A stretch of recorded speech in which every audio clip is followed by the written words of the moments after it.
നമസ്കാരം. ഡോക്ടർമാർ സത്യവും കള്ളവും അല്ലെങ്കിൽ ശരിയായിട്ടുള്ള കാര്യങ്ങളും ശരിയല്ലാത്ത കാര്യങ്ങളും ഒരേ സമയം പറയുന്നതിൻ്റെ ഒരു തെളിവ് ഇന്നത്തെ മലയാള മനോരമയിലുണ്ട്.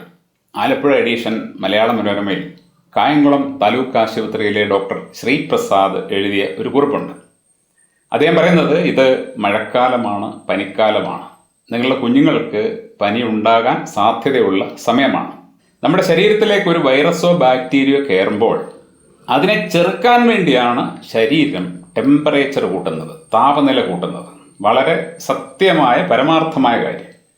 അതായത് പനിയുടെ ഭാഗമായിട്ട് നമ്മുടെ ശരീരത്തിൽ ചൂട് കൂടുന്നത് ശരീരത്തിൻ്റെ സ്വയം ചികിത്സയുടെ ഭാഗമാണ്.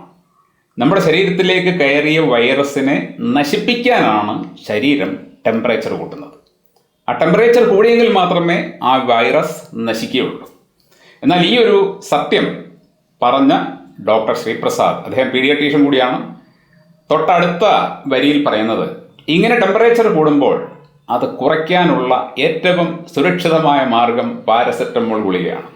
ടെമ്പറേച്ചർ കൂടുമ്പോൾ അത് കുറയ്ക്കാനുള്ള ഏറ്റവും സുരക്ഷിതമായ മാർഗം പാരസെറ്റമോൾ ഗുളികയാണ് എന്ന് അദ്ദേഹം പറയുന്നു. എന്തിന് ടെമ്പറേച്ചർ കുറയ്ക്കണം? ഡോക്ടർ മറുപടി നൽകേണ്ട ഒരു ചോദ്യമാണ്, എന്തിന് ടെമ്പറേച്ചർ കുറയ്ക്കണം? ശരീരം അയാൾക്ക് ചികിത്സ നൽകുകയാണ് ടെമ്പറേച്ചർ കൂട്ടി. ആ ടെമ്പറേച്ചർ കൂടിയെങ്കിൽ മാത്രമേ അയാളുടെ ശരീരത്തിലേക്ക് കയറിയ അണു നശിപ്പിക്കപ്പെടുകയുള്ളൂ. ആ അണു നശിച്ചു പോയില്ലെങ്കിൽ അത് അയാളുടെ ശരീരത്തിൽ തന്നെ വസിക്കും, അത് അവിടെ പെറ്റുപെരുകും, അത് അയാളെ മഹാരോഗിയാക്കി മാറ്റും. പാരസെറ്റമോൾ ചെന്ന് ഇയാളുടെ ശരീരത്തിൻ്റെ ടെമ്പറേച്ചർ കുറയ്ക്കുമ്പോൾ സംഭവിക്കുന്ന ഇതല്ലേ? അപ്പോൾ താങ്കൾ എങ്ങനെയാണ് ഇത്തരത്തിലുള്ള ഒരു ചികിത്സ പ്രത്യേകിച്ച് കുട്ടികൾക്ക് നിർദ്ദേശിക്കുന്നത്? താങ്കൾ പറയേണ്ടത് ശരീരം ടെമ്പറേച്ചർ കൂട്ടുമ്പോൾ ആ ടെമ്പറേച്ചർ നിങ്ങൾക്ക് നൽകുന്നത് ഒരു സൗഖ്യമാണ്. താൽക്കാലികമായിട്ട് കുറച്ച് ബുദ്ധിമുട്ടുകൾ ഉണ്ടാകും. ആ ബുദ്ധിമുട്ടുകളെ നിങ്ങൾ അതിജീവിച്ച് ശരിയായിട്ടുള്ള ഭക്ഷണമൊക്കെ കഴിച്ച് വിശ്രമിച്ചു കഴിഞ്ഞാൽ നിങ്ങൾക്ക് 2-3 ദിവസം കൊണ്ട് ആ രോഗത്തിൽ നിന്ന് മുക്തി കിട്ടും എന്നല്ലേ പറയേണ്ടത്. എന്നാൽ താങ്കൾ റെക്കമെൻഡ് ചെയ്യുന്നത് പാരസെറ്റമോൾ കഴിക്കണം എന്നാണ്. ഈ പാരസെറ്റമോൾ എന്ന് പറയുന്ന ഗുളികയ്ക്ക് എത്ര തരത്തിലുള്ള പാർശ്വഫലങ്ങൾ ഉണ്ടെന്നുള്ളത് പല ഡോക്ടർമാർക്കും അറിയാം. ഇതിൻ്റെ ഏറ്റവും കടുത്ത പാർശ്വഫലങ്ങളിൽ പെടുന്ന 1-2 കാര്യങ്ങളാണ് നമ്മുടെ കിഡ്നി, കരൾ മുതലായവയുടെ നാശം. ചെറിയ കുട്ടികൾക്ക് ഇങ്ങനെ പനിയും ടെമ്പറേച്ചറും വരുമ്പോൾ അച്ഛനമ്മമാർ പാരസെറ്റമോൾ വാങ്ങിക്കൊടുത്ത് അവരെ സഹായിക്കുമ്പോൾ സംഭവിക്കുന്നത് 2 ദുരന്തങ്ങളാണ്. ഒന്ന്, ഈ കുട്ടിയുടെ ശരീരത്തിൽ കയറിയ വൈറസോ ബാക്ടീരിയയോ അവിടെ തന്നെ ഇരിക്കുന്നു, അതിന് ക്ഷതം പറ്റുന്നില്ല. കാരണം അതിനെ നശിപ്പിക്കാനായിട്ട് ശരീരം ശ്രമിക്കുമ്പോഴാണ് നിങ്ങൾ പാരസെറ്റമോൾ കൊടുത്ത് ആ വൈറസിനെ പരിരക്ഷിക്കുന്നത്. അതിനെ നശിപ്പിക്കാൻ ശരീരത്തിന് സാധിക്കാതെ പോകുന്നു. കൂടാതെ ഈ പാരസെറ്റമോൾ ചെന്നിട്ട് ഇത് കഴിക്കുന്നത് മൂലം ഇതുണ്ടാക്കുന്ന പാർശ്വഫലങ്ങൾക്ക് അത് കഴിക്കുന്ന ആൾ ഇരയായിട്ട് മാറുന്നു.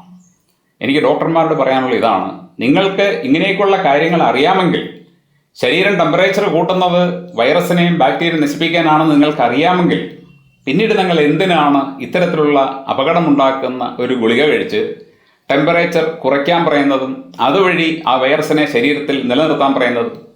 ഇങ്ങനെ വൈറസിനെ ശരീരത്തിൽ നിലനിർത്തുന്നതുകൊണ്ടല്ലേ പല കുട്ടികൾക്കും പല മുതിർന്നവർക്കും പനി വിട്ടുമാറാതെ വരുന്നതും അത് രൂക്ഷമായിട്ട് മാറുന്നതും? ഓരോ തവണ ഇത്തരത്തിൽ അവൾ പാരസെറ്റമോൾ കഴിച്ച് മറ്റു തരത്തിലുള്ള ആൻറ്റിബയോട്ടിക്സ് കഴിച്ച് ശരീരത്തിൻ്റെ ഇമ്മ്യൂണിറ്റിയെ നശിപ്പിച്ച് മുമ്പോട്ട് പോയി ഒടുവിൽ അവർ ന്യൂമോണിയയ്ക്കും മറ്റും ഇരകളായിട്ട് മാറുന്നത്. ഡോക്ടർമാർ ദയവ് ചെയ്ത് ഇതിനൊരു എക്സ്പ്ലനേഷൻ നൽകണം. ശരീരത്തിൻ്റെ ടെമ്പറേച്ചർ കൂടുന്നത് പനി മാറാൻ ഗുണം ചെയ്യുമെങ്കിൽ, വൈറസിനെ നശിപ്പിക്കാൻ ഗുണം ചെയ്യുമെങ്കിൽ, അത് കുറയ്ക്കാനായിട്ട് കൊടുക്കുന്ന ഏത് മരുന്നും ശരീരത്തെ നശിപ്പിക്കുന്നതാണോ അല്ലയോ എന്നുള്ളത് നിങ്ങൾ എക്സ്പ്ലെയിൻ ചെയ്യണം.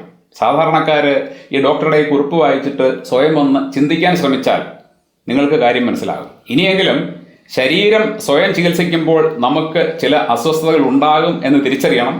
ആ അസ്വസ്ഥതകൾ നമുക്ക് സമ്പൂർണ്ണമായിട്ടുള്ള സൗഖ്യം കിട്ടാൻ വേണ്ടിയുള്ള അസ്വസ്ഥതകളാണെന്ന് നമ്മൾ മനസ്സിലാക്കി കഴിഞ്ഞാൽ നമുക്ക് പല മഹാരോഗങ്ങളിൽ നിന്നും രക്ഷ നേടാൻ സാധിക്കും. പക്ഷേ ഓരോ തവണയും ഇത്തരത്തിലുള്ള ലക്ഷണങ്ങൾ വരുമ്പോൾ അതിനെ അടിച്ചമർത്താൻ നോക്കുന്നത് എത്ര വലിയ ദുരന്തമായിട്ട് മാറുമെന്നുള്ളത് ഇപ്പോൾ ഈ ഡോക്ടർ എഴുതിയ ഈ കുറിപ്പ് ഒന്ന് മനസ്സിരുത്തി വായിച്ചാൽ നിങ്ങൾക്ക് തന്നെ മനസ്സിലാക്കാൻ പറ്റുന്നതാണ്. Thank you.